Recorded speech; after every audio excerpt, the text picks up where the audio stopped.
The opinions, viewpoints, and beliefs presented on this program do not necessarily reflect those of the management, the affiliates and broadcast partners, or the sponsors. Listener discretion is advised. Scarefest Radio, the radio you can see.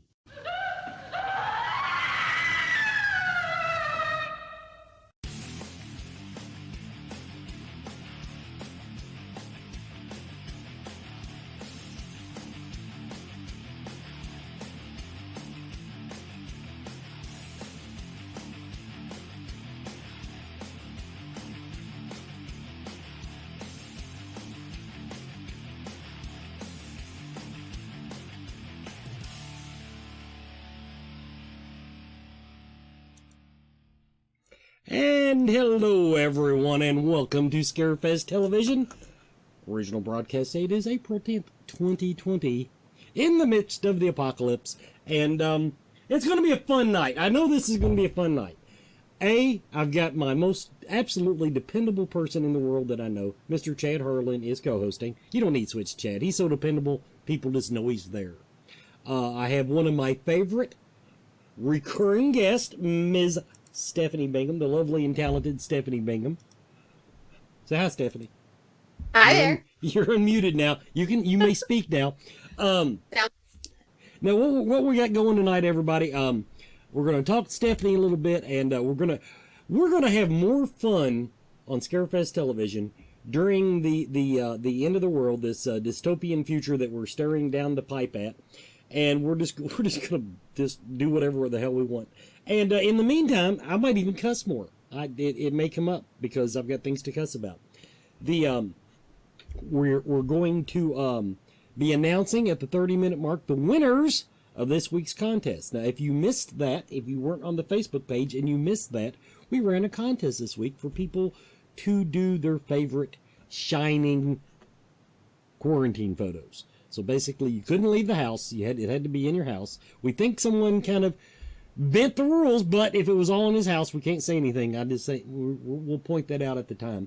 And then we're at the towards the end of the hour, we will actually tell you about next week's contest. That way, you'll have all weekend to play with next week's contest for some of you horror fans. And then finally, don't forget, at the top of the hour at 10 o'clock, stick around. Chris Sutton and Charlotte Harden will have the Spirit Drum coming to you after that. And their guest this month, is the Reverend Bill Bean. Hell of a sweet guy. Loads of fun. So, that's what's going on. And so we'll just go right on and get into it. Stephanie, welcome back to Scarefest Television. Thanks for having me back. Well, you just, it was your turn back in the bucket. What can I tell you? Now, the first, everybody, if you don't know Stephanie, first of all, she speaks at Scarefest every year. She's lovely and talented, and to my knowledge, unless things have changed, does not own sweatpants. You are correct. Nothing has changed. What does Stephanie Bingham wear during the apocalypse? The rest of us aren't even putting on pants. How do you fill your wardrobe during this trying time? Leggings. All the leggings ever. Well, I mean, I was actually almost betting on not wearing pants at all. I was that close. But, okay, leggings. Tell me, you haven't even considered, like, on your next supply run to Walmart, those things, these sweatpants might be pretty good. No. Why would I do that? Because anything goes. It's the end of the world. Anything goes. Do you have, like, pajama pants? I do have some pajama pants, yeah. Mm-hmm. Okay. See, you could use those as, like, a gateway drug in the sweatpants. I'll stick with the leggings.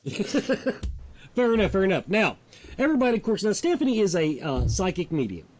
I love her because she embraces the term, first of all, which is very important to me. She doesn't hedge or, are you psychic? Hell yeah, she'll say. She doesn't skirt the issue. She doesn't dance around her abilities. And I do believe, because we agree on so much stuff, that she's probably one of the most gifted psychics I know. Now, I, being slightly empathic, have pretty much had to shut down anything that I got going right now. I just keep shit out, because I already keep it out of my house, so I've not even reached out. But you, however, tend to, like, converse with these bitches. Just have them wander through your house, and what do they think of all this bullshit? The last 2 days were really rough. There was a lot of energy and a lot of things moving and a lot of feelings and a lot of things that I wasn't really expecting. It was almost like everything that should be here in 2 months was like, hey, I'm coming in early and we're going to sit and we're going to talk and we're going to have a long, drawn-out conversation. And everybody and their brother was all about let's talk. And just been a lot all the way around of just things coming and coming quickly. But then today it seemed to drop off really sharply. And it's been a lot more quiet and a lot calmer today. And there's been nobody truly out of the ordinary coming in. But the ones that I've been talking to have been excited, for lack of a better word. Not necessarily scared, but just really like up and hyper and just all about everything. So it's been a lot. It's been a whole lot. Okay. Now, a couple of things, of course, come to my mind upon that story. First of all, possibly they've gotten bored because there's nobody stomping around Waverly Hills going, hey, what is your name? In other words, there's nothing to do for them either. Yep. So they might be seeking out people like you to share their story with, because nobody's getting EVPs right now. The other thought that comes to mind, though, oh my God, rats from a sinking ship. If we're going to do this ghost thing, we got to go ahead and finish it up before these people get here. True. I would be inclined to go with the first. A lot of the ones that were coming seemed to be lacking any sort of connection elsewhere and just wanting to talk. So I would really think that they are bored wherever they were, because most of them I'd crossed paths with before. So they showed up to somebody that they knew would have to talk to them.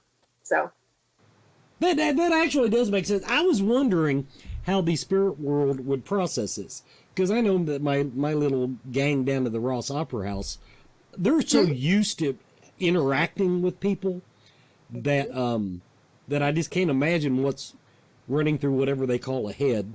Where are they? Have the ones that have spoke to? Okay, they want to tell you their bullshit stories. Have they expressed awareness of how emotionally fucked up we are? To some extent, a lot of them didn't seem to understand the intricacies of what was happening, but they seemed to know that something was different, that there had been a massive change, but they couldn't tell me what it was. See, now I almost wonder if that isn't because I know that ghost, I don't know it. I assume, I feel that ghosts do register the energies, the emotions that we put out. And there's a lot of bad emotions right now. Whether you want to look at it from fear, from the political side of all this, from the batshit crazy side of it, everybody is at an emotional zenith in one direction or another, it seems. And so I was wondering if that was possibly having an effect on them. I could say on some levels it might for some of them. The ones I was talking to particularly were needing energy. There wasn't that around them in the way there normally is. So they were reaching out for food is what they were doing. But I could totally see where some of the ones that are less dependent on people are picking up on that sort of energetic change and the emotional change that's going on right now. Because that's a lot. So you're mostly talking to the needy ones. Okay. Chad, oh, right? For annoying. Good evening, Stephanie. I just want to go back. I know you've been on the show a whole lot of times, and that I'm sure you've covered some of this. But the first time I became familiar with you and your work was on School Spirits. Huh? And that that was an episode that we really enjoyed watching at my house because a lot of my family went to EKU. So I was just wondering, can we kind of touch back on that, and you kind of give us a little thumbnail sketch of your experiences at EKU? Of all of them, or just that big one? Let's start with the big one. So when I was at Eastern, I had a roommate at the time who also saw dead people. It made a very sort of odd combination. But we were in Sullivan, the oldest building on property, the oldest dorm on property. And we were actually living in the new section of it, which goes down to the basement. We were on the first floor. Her mom had gone on a mission trip to the Caribbean and had ministered to a tribe that did not want to be ministered to, and then took a gift from them. Pro tip, don't do that.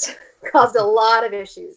And they actually didn't put that in the episode, so it never really talked about how the little girl got to us. But she actually came back on a string of beads that had been gifted to the mother. Taking it to the mother's house, the mother then started having a lot of weird issues at the house. Giggling, sounds of little running feet, and she eventually slipped when she was walking down the basement stairs. But she was very close to the bottom, thought it was just her imagination, heard a giggle, freaked out, essentially gave the beads to her daughter, my roommate, who then brought them back to our dorm room and decided the safest place she could possibly put them was underneath my bed. She did not tell me they were there. It was great. So if anybody ever been to Eastern before, you know that it's sort of a weekend campus. As soon as the weekend hits, everybody's gone. So there was maybe 10 kids in the entire dorm. My roommate, me, and, several people spread out. It's the best time possible to do your laundry. So it was probably, 10 o'clock in the morning on Saturday morning. I had nothing better to do, so I was doing laundry. And I was going down a staircase into the basement. And this is an addition off the back. And the staircase is actually a case and a half of stairs with no landing in between. So it's a very long staircase. And I was going into the room, and I was on the very top of the staircase. I had the basket under my arm to go down to the basement where the laundry was. And I feel these little tiny hands on the back of my legs. And I had just enough time to register that before it pushed forward. I fell. I dropped the laundry basket, and I grabbed onto the banister. And I ended up being about my height down the stairs before I sort of caught myself. So I was probably half or maybe a third of the way down the stairs at that point in time. And I caught myself and sort of figured out that I was still in one piece physically. And I ended up standing up and sort of turning back towards the top of the stairs. And there was this little child. One of the cutest kids I've ever seen in my life. She was adorable. She had this dark hair, big eyes, cute smile, little rose-colored sort of nightgownish thing, no shoes on, and she was smiling. And it took me a second to sort of register what was off about this. I knew she wasn't alive. She felt different. I knew she wasn't human. I knew she wasn't a person. But as I looked at that smile, I've realized the teeth, they weren't people teeth. They weren't human teeth. They were pointed, almost like a little shark's teeth, just rows of them, top and bottom. And she was grinning for all she was worth. She was super cute. She was so excited about what she just done to. She was living for it. It was everything she wanted. She had proven that she could do this. And at that moment, my brain had not quite caught up with what I was seeing. Like, I realized that I was looking at something that was not human. But my flight or fight response was suddenly such that I was going to catch her. That is what I was going to do. I ran back up the flight of stairs towards the little girl. And about the time I got to that landing, she was gone, which was really good for me because I don't know what the hell I would have done if I'd actually caught her, because that would not have been good. But I was there. She wasn't. I sort of had the panic that should have been there 20 seconds earlier finally catch up in my brain, and I ran back to the dorm room, and I told my roommate what just happened, and she was like, "Oh yeah, these beads under your bed." The little girl thing. And I was like, great, you could have told me that. We could have dealt with this earlier. So we were on a campus, couldn't get rid of beads, couldn't burn them, couldn't bury them, couldn't do anything useful really with them. So we did the next best thing to get her off campus. And we actually tied them to a rock and put them in the bottom of the Kentucky River. So that basically got her off campus. So yeah, don't put cursed beads on other people's beds. It's a bad plan. Bad plan. I remember that story. It stayed with me, like I said, because I have a lot of family connection to EKU. So I appreciate your sharing again. I'm sure you've gone over it a lot of times, but it was just a pleasure to get to talk to you and go over it in person. But right now, let me throw it back over to Wes. Okay. And it's a time for a commercial break.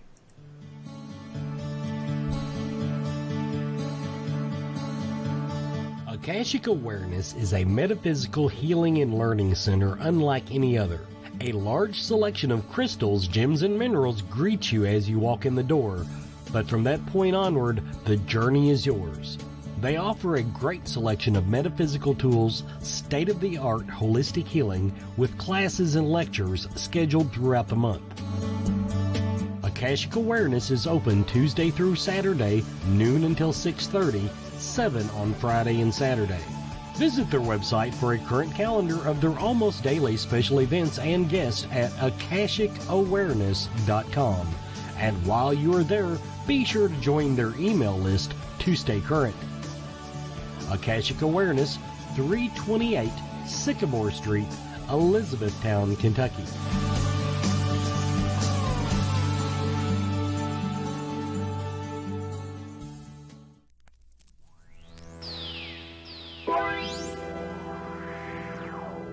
G'day Scarefest fans, Glenn here from FakeShemp.net.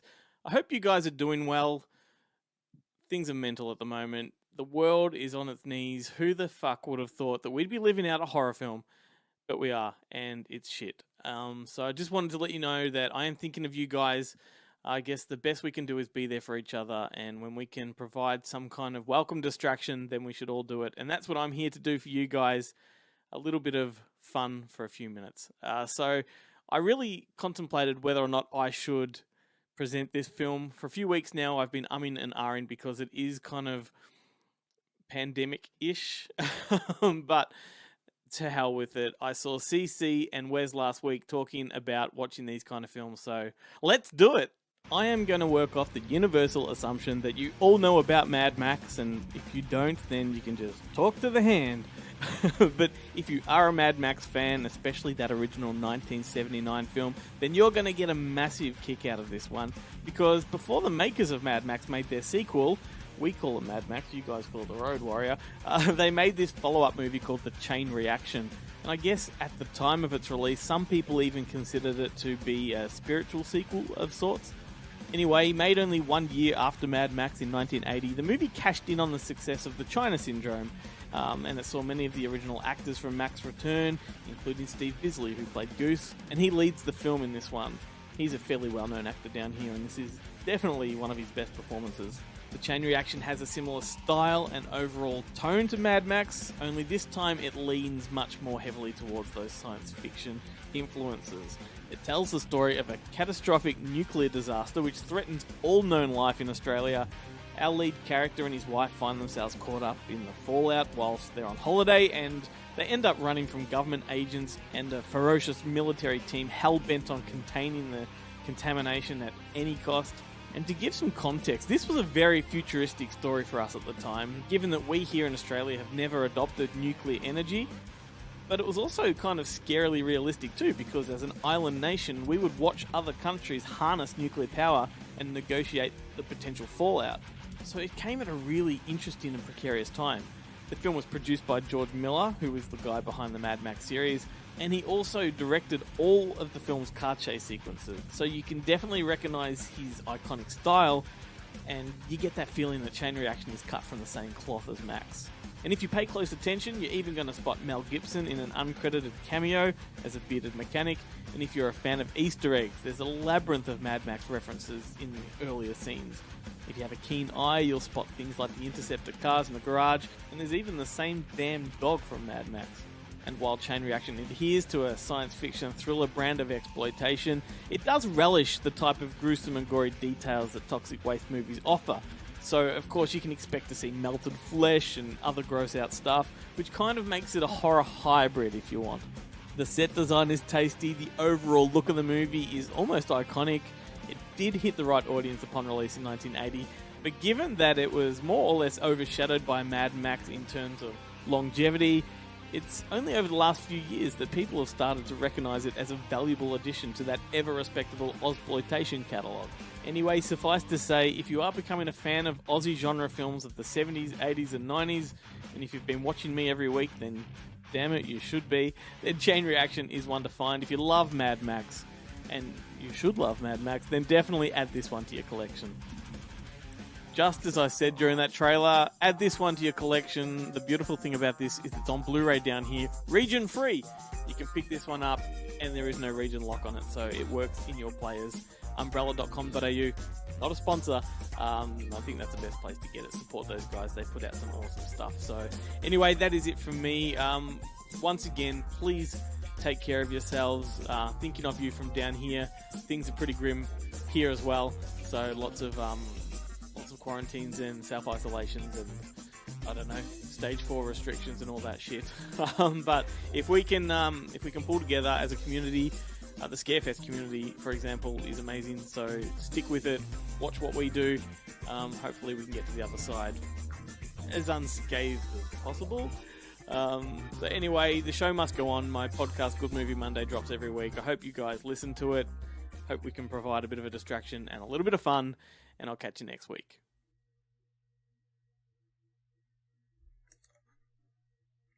Is it just me, or do Glenn's movie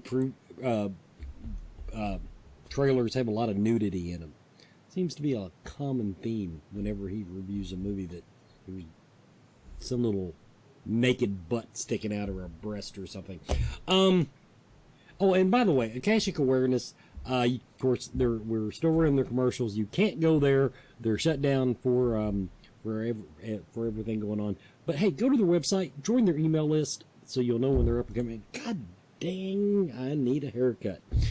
Boy, I'll be glad when the barbers are open again. Oh, and by the way, on the Spirit Drum tonight, it's Bill Bean. No, I think I said Tim Shaw. It's Tim Shaw, not Bill Bean. Why can't I get that right? Tim Shaw. I'm sorry, Tim Shaw. Back to my guest, Stephanie Bingham. Stephanie, first of all, that you talked about how cute the shark-toothed demon child was just bugs the piss out of me. But that being said, sometimes I think I'm glad that I can't actually see these things, because if I actually saw some of the things that I was talking to, it'd probably just freak me the hell out. So I got that going for me. Now, what is Stephanie Bingham doing to occupy her time during all of this? I have been doing a lot of writing lately, and last week I volunteered to help bottle hand sanitizer for first responders, so that took up a large chunk of my time, which was very nice. But other than that, trying to avoid ghosts and writing. So, you're being productive. Trying.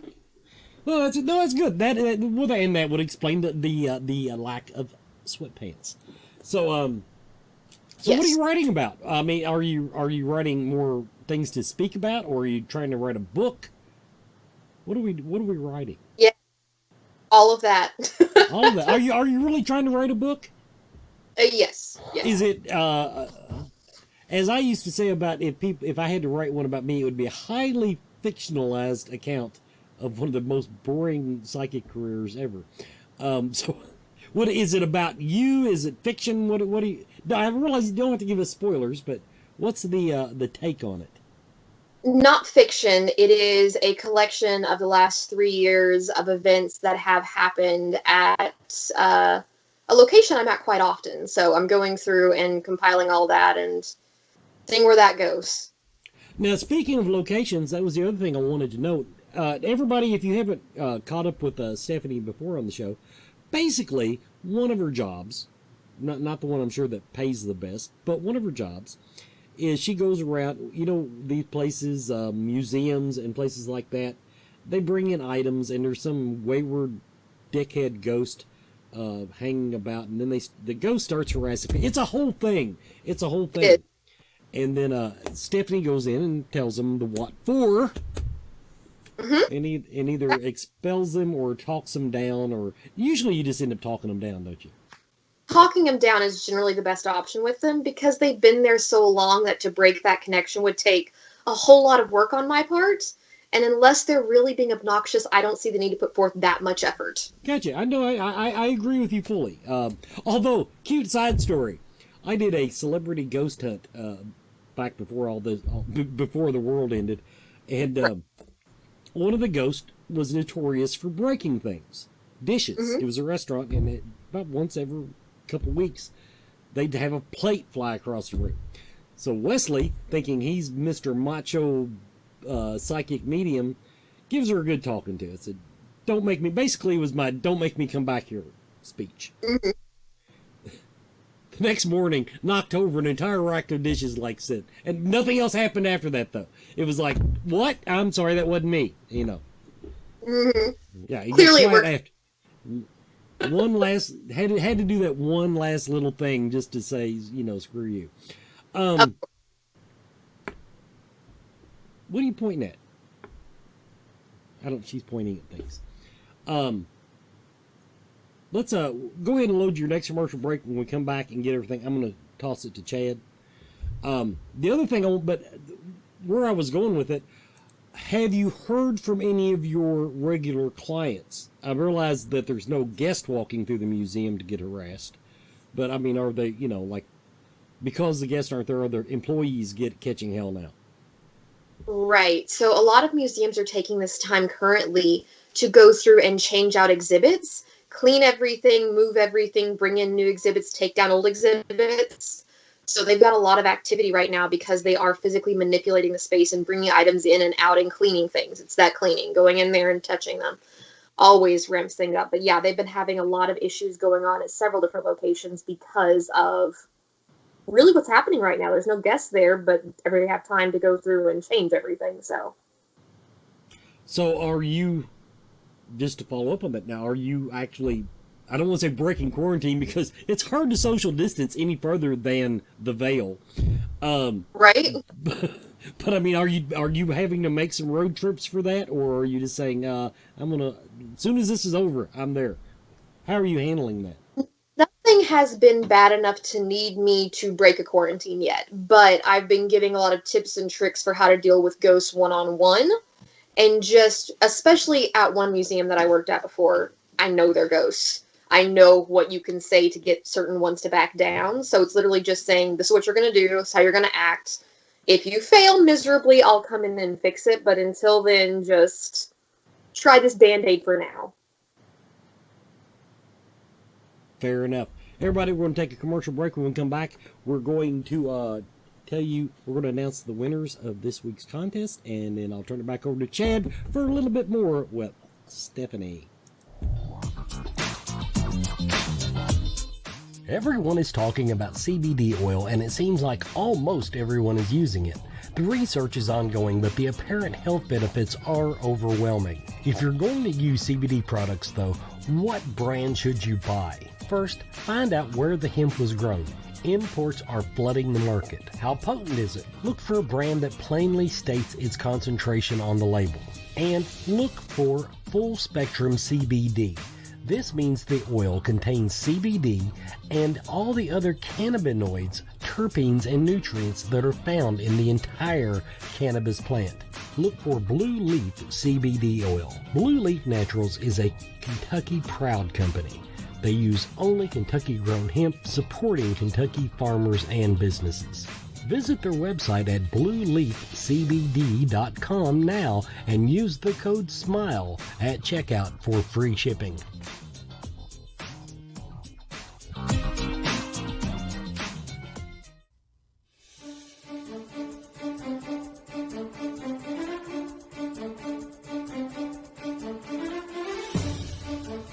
This week in horror history, two legendary filmmakers come together to bring us the powerhouse double feature, Grindhouse. The first feature, Planet Terror, follows a group of rebels as they fight an onslaught of zombie-like infected people called sickos. A gun-legged former go-go dancer by the name of Cherry Darling leads the group of rebels as they take on the zombie army and fight to bring down the people who created them. The second feature, Death Proof, is a slasher film about a psycho named Stuntman Mike who stalks and kills women using his death-proof car as his weapon of choice. This action-packed thriller double feature pays homage to the exploitation double features of the 60s and 70s, all the way down to the fictitious movie trailers between each feature film. Upon its release to U.S. theaters, it was met with mixed reviews and had a poor box office showing, which led to each feature film being released separately outside of the U.S. Despite this, Grindhouse cemented its place in horror history and will forever be loved by fans.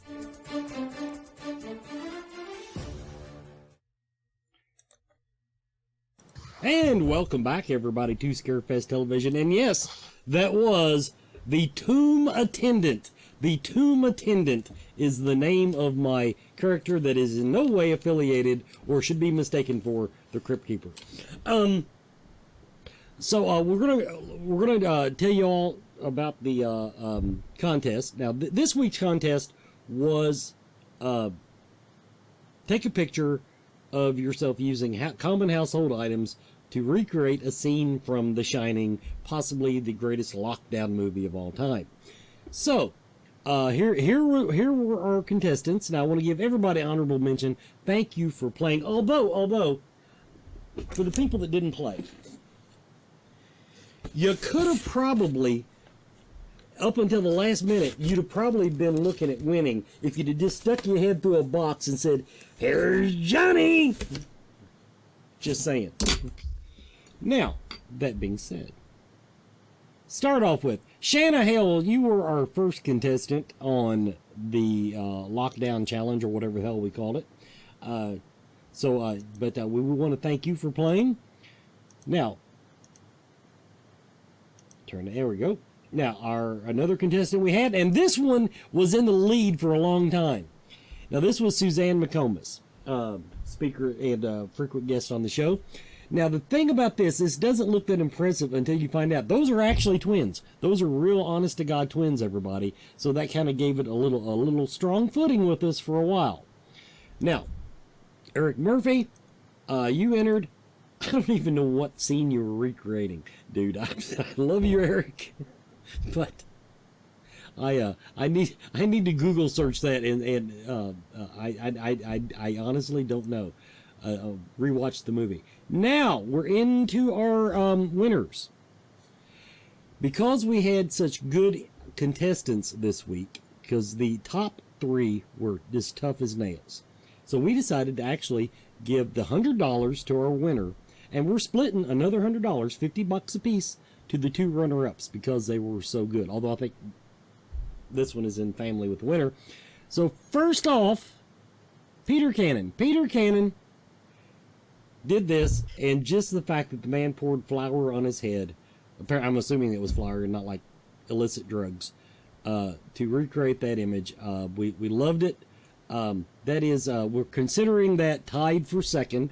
So you are going to get $50. So if you're watching, Eric says that was the frozen scene at the end. I didn't get that. But anyway, this scene here got Peter Cannon tied for second. If you will claim that in the chat room. Yep, there he is. He is in the chat room. Peter, you will get $50. Billy Crank. Everybody considered you kind of the ringer in the bunch, so we were almost afraid to even give it to you. But everybody, we're not even sure he didn't use green screen on this. We don't know. But I want to point out the reason we put this in second place. Yes, it's just him sitting at the typewriter. But it's the details. Now, this was actually in the picture inverted. This was horizontally inverted, so you had to read it backwards, but I flipped it around because I know most of my viewers couldn't read that. But it says, kill wife and son, become a TikTok famous. Kill wife and son, become TikTok famous. Kill wife and son. And we thought that little detail made that, it had nothing to do with anything else, but that little detail in the photograph brought you up tied for second place. Now, our grand prize winner, Noelle Cannon. Noelle Cannon, This one was just right on the mark of what we're looking for. And in the chat room, Jake, we announced that staff were eligible because they're just as bored as the rest of us. Me, Nicole, and Brandon were the only people not eligible for this. Incidentally, okay, now you can go back to the camera. So thank you, Noel. You can claim your $100. It'll be a gift card, either PayPal, Apple Pay, or the gift card of your choice like Amazon.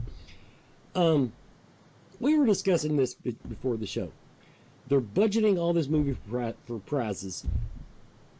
I wish I was making $100 a week for doing this. I'll just come out and say it. So, and the crowd goes wild. I told you, Wes, you're priceless. It would be an insult. It would be an insult to try to pay. It would be an insult to put a price on all that I bring to the Absolutely. table. Sounds right. So anyway. Anita insults me all the time. I can take it. I can take it. Anyway, okay. Chad, over to you. Let you get back on track with the interview. I want to follow up with some of the stuff you were talking about. You're talking about that you're seeing a lot more spirits coming through, and they're reaching out to you because they're not getting the energy elsewhere. When all this kind of ends and everybody starts going back to the famous hot spots, the haunted locations, the places we go, do you expect the spirits to be there and more active, or do you think that their energy is going to be so low that people aren't going to get a lot of interaction? I think it's going to depend place to place, what you're really going to find. I would be very surprised if that first day back you got much of anything, but give it a week, 2 weeks, something like that. I expect them to be very active once they are sure that things are happening again. Like, once the ghosts know that people are coming back on a regular basis, I expect it to spike then. So I see that sweet spot as like 2 weeks, a month out from that first coming back for it to really start spiking again. Now, normally, do you have a lot of the pass-through ghosts, or do you just normally have your crew that you normally interact with? Normally it is just mine, the ones that are mine. I don't like things coming into my house, so I generally try and keep things out. There's sort of a little bit of wiggle room there, though, and it's just like if you need something specific, just, very specific things that allow things in. But the last few days, it's been a sort of steady flow up until really today, where they were just coming in and talking and talking.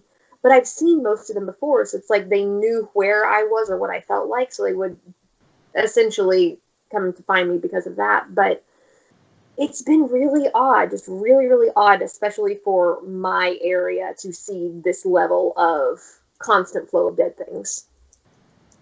Now, probably a little bit less traditional, but as a redhead, I know that actually physiologically redheads are different. You take different medicine, reacts different. Do you think that affects your abilities or feeds them in any way? Or I'm not entirely sure. I've never looked at it from that perspective before, but I know that physically I react differently to medicine than most people do. So I can only assume that it's the same way with the dead things, especially with the frequency by which I see them anyways, and the ease at which I interact with them. I mean, it's not normal, and I get that. So I would assume that it might have something to do with it, but I don't know how to isolate just that trait and be like, this is the key. So maybe. It's always something interesting because, I as a redhead too, I react very differently to a lot of medications and stuff. Yeah. And my wife's in the medical field, and that's one of the things she was trained on, is to expect redheads to react differently. Just weird. So always interested as to how that affects other parts of your nature. Absolutely. I appreciate your time. Let me toss it back over to Wes. Absolutely. To follow up on that question, could it be that, in fact, South Park is right and gingers do not have a soul? It is entirely possible, but were I to confirm that, the other redheads would kill me, so I can't. I ain't got time to kill you. Besides, I'd have to break quarantine. Now, I wrote down a question. I don't even know what it referred to now. Oh, I know what it is. All I'm doing is following up what Chad asked. When you said about your theory about the way things would be when you go back, I am going to go publicly, and we'll find out from our ghost hunter friends who was right. Stephanie says it'll take a week or two to ramp back up, but then it'll be big time once they're convinced that we're there to stay. I think it will be off the charts right away because I think we will break their boredom, and they've got all this pin up. I don't want to say energy because energy might be low, but pin up emotion. In other words, the ones that are coming by your house, they're out there now at Waverly Hills and Bobby Mackey's with not a damn thing to do, and they're going to be so glad to see us that they're going to like appear on camera and fart and make all kinds of noises. I just wanted to put that out there. We'll see who's right. Have any... Now, here's the reason this comes up. Somebody, I was talking to somebody the other day, and they said, I must be a really bad tarot card reader because I didn't see this coming. Now, in my defense, it never occurred to me to ask. It just never occurred to me. But have any of the more spiritual beings that you might have encountered, I realize your run-of-the-mill ghost doesn't give a rat's ass, but have any of them come back to you and said, we tried to tell you. We moved the toilet paper. We did whatever. Nothing so much that they tried to say it. The ones that are not people, were never people, are convinced that, and I don't want this to sound bad, they are convinced that it's all going to work out fine in the end. Like, it's a bad time, it's a tragedy. But they have such great foundation, and they have that deep knowing what the other side is going to end up being. Like, they are looking beyond this already. But none of them have said we tried to warn. None of them. So I don't even know if that's something that they knew was coming on some level. I don't know. Well, see, actually, that falls... I don't give the vast majority of what we'll call spiritual beings. I don't give them much credence. First of all, you know, I don't think they know what's happening, you know, tonight, let alone a month down the road or whatever. In other words, I don't think they get any great insight from just being dead. Yeah. So I agree. I agree with you fully there. It was just something that had popped into my mind that everybody thinks psychics should know shit, Right. and you know, ahead of time. So, I wanted to put that out there. Let's see. Let's go ahead and we'll hit with our final commercial break. One last thing before you switch me off. In the chat room are 3 winners. Tell Nicole how you want your money. PayPal, Apple Pay, or whatever gift card you want. Nicole's in, I'm assuming, in the Scarefest chat room. And so be sure to mention in the chat room, and so we'll know how to send you your winnings.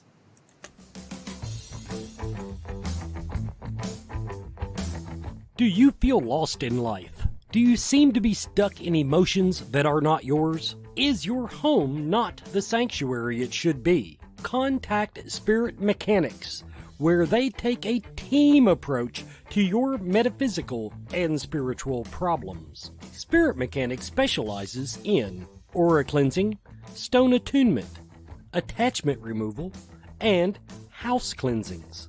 Spirit Mechanics tailors their approach to your individual spiritual path and needs. Now find them monthly at the Central Kentucky Mystical Market in Lexington. Or on Facebook by searching Spirit Mechanics, that's MECHANIX.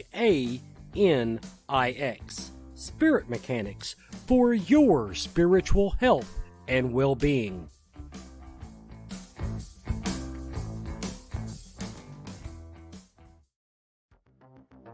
Coyote Chris Sutton. Shamanism. Spiritual advisement. Paranormal investigations. Inspirational presentations. Bringing light to the darkest places for over 20 years. Go to coyotechris.com to learn more.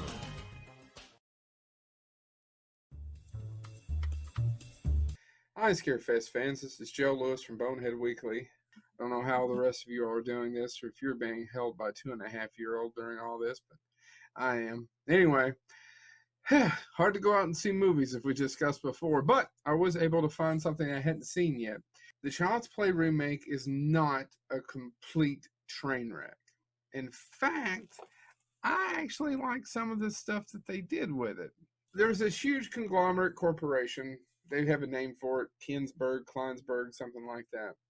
And it's kind of like Apple in the sense of it operates cars, you get your music, you get your TV, everything in your home is connected. Several different corporations like that.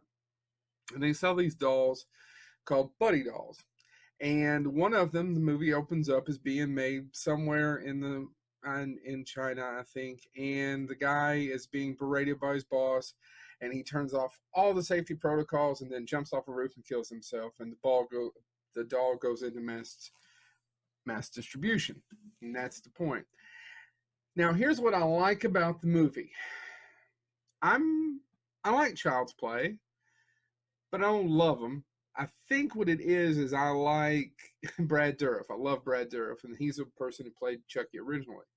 And I love him in all those movies. My favorite one's Bride of Chucky, but I've enjoyed the sequels. They're okay. I don't think any of them are scary.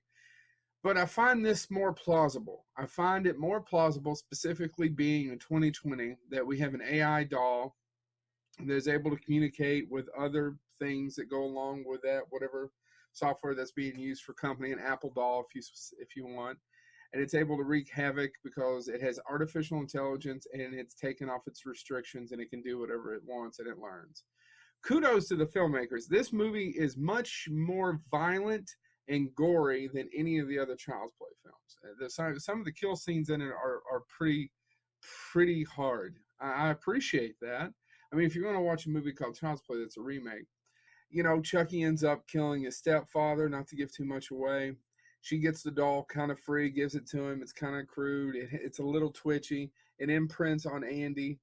And I just think, to me, that the artificial intelligence thing makes more common sense or more sense. It's more believable and a little slightly more scary, discombobulating, than an evil priestess voodoo doll thing going into transferring her spirit. Now, when Don Mancini wrote the first one, he probably didn't have 35 years in the future to look at a crystal ball to see that this would happen. Of course, other movies have already done this thing, but I find it interesting. It's directed by a guy named Lars Klevberg, written by Tyler Burton Smith. I looked them up. They haven't done anything I've ever seen. It's interesting, though. They didn't get Brett. They changed the way Chucky looks to make him actually much more creepy.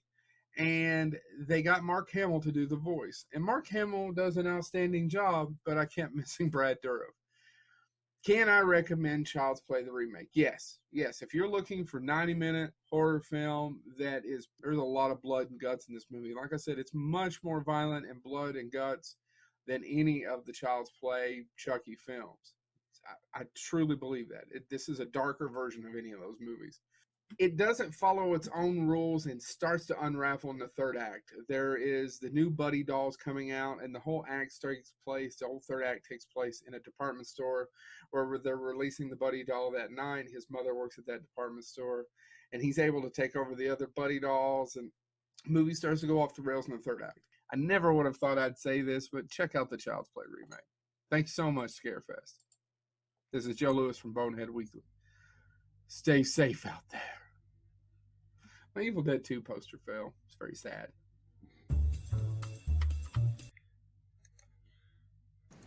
We're all losing it. Everybody, Spirit Mechanics. I realize you can't go see them. Look them up on Facebook. Shoot them a message if you want to know anything, having any spiritual problems, anything with the spirit world. If you just need some advice, hit them up. Just chat with them. Hell of a nice bunch of people. The other thing I'm gonna interject here. Okay, Stephanie. Yeah. You're an overachiever. You're writing a novella and you're volunteering at the to fill hand sanitizer for firemen and make me feel bad. Are you actually? But are you doing any of the Netflix stuff? Are you all fitting that into your schedule where you're binge watching anything? I had to watch Tiger King. I had to. What's your verdict on it? Did you view it as a train wreck, or was it just so engrossing that you just couldn't pull your eyes away? Oh, it was a train wreck, but I loved every second of it. You could not watch it. But I want the documentary about the dock guy and his facility. That's what I want to see. I haven't seen it, but it's not okay. First, I want to put it out there for the Facebook meme people. I don't have any objection to watching it. I just haven't made it to it yet. I will watch it. I just finished Stranger Things. I watched season 3, and I have to say, season 3 was pretty damn good. I will admit. Have you incorporated any extra costumes for your cat into your day? Maybe. I haven't noticed any more pictures than usual, but I was just thinking, I would think that's how Stephanie Bingham would spend quarantine. Would be just like, okay, we normally do dresses. Let's do like Animal World War II costumes. soldiers, that type of thing. It's coming. Okay. Never fear. I do want to, actually, Chad, I'm going to toss it to you. I'll let you get a couple more questions in, and then when Chad's done, we'll tell you what to look for in next week's contest, so you'll have something to do this weekend, everybody. Okay. I just wanted to touch base. I know that you're very cyclically open, and you have a lot of traffic. Do you have any tips for people who are having a hard time with this from a spiritual standpoint? Ways to protect themselves or block or... Yes.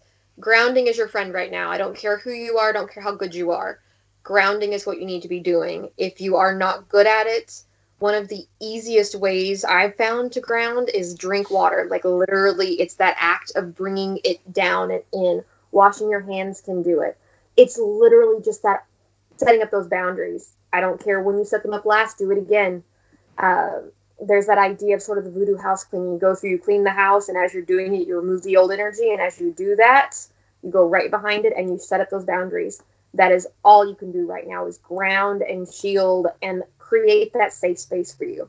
And if the house is too big, pick a room. Pick a smaller room. Best, pick your bedroom. It's a great place. Ground that out, shield that out, find a sanctuary. It's all you can do right now, so just hunker down. With that, I'll thank you for taking the time to talk to me tonight, and I'll throw it back over to Wes. Okay, everybody. Here's what we're doing next week.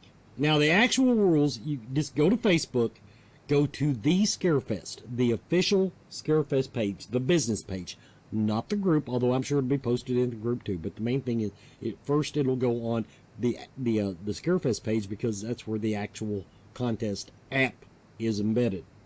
Now that I've made that clear, we're going to do something along the lines of Best Contagion Horror Mask. Now, I'll let you all play with that this weekend. If you don't, in other words, it's not good enough just to wear your Jason mask. You got to make it very clear that this is what Jason would wear to get bread and milk. So if you don't have a horror mask, then your slate's clean. You can come up with whatever you want, but show us your Contagion horror mask this weekend. That'll be what you enter. That's your idea. So you have all weekend to work on it, because I know most of you, with the exception of Stephanie, who will be writing her damn book and dressing her cat up, have nothing to do. The prizes. $50 first place, and because this is Contagion Mask, go out in public, what you would have to buy groceries, guess what? We're going to give you a grocery card. We're going to give you a Kroger gift card worth $50. If you do not have a Kroger, convenient to you, they will give you another gift card for another grocery store. But people know what Kroger is, so that's why they wanted to do that. That's $50 first prize. Once again, we are going to do runner-ups 25 and 25.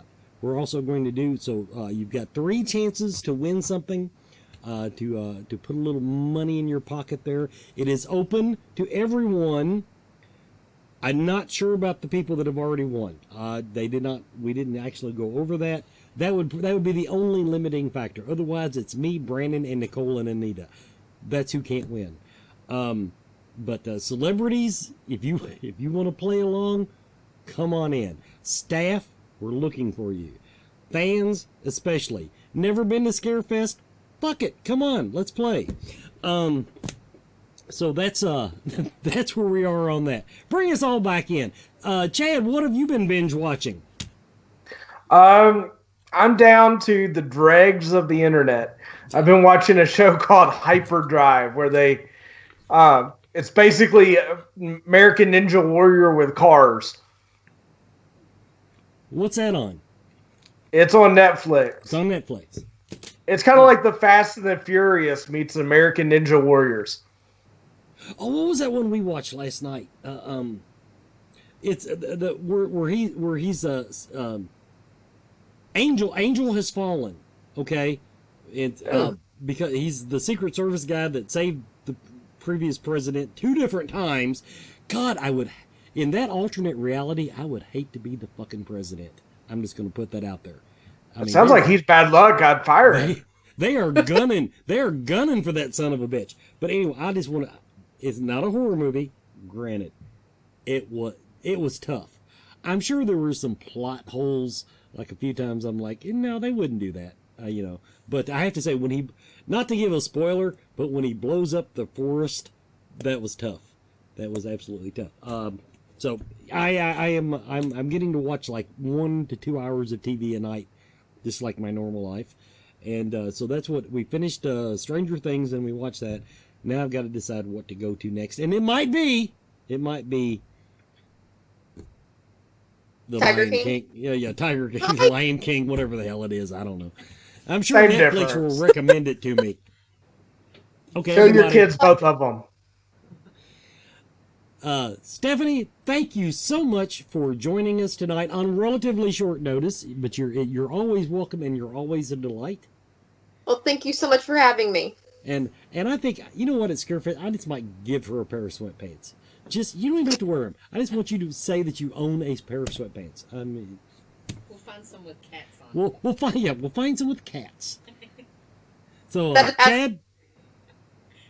Chad, thanks for joining me tonight. Everybody, thanks for always watching. A pleasure. Stick around for Tim Shaw on the Spirit Drum immediately following this show.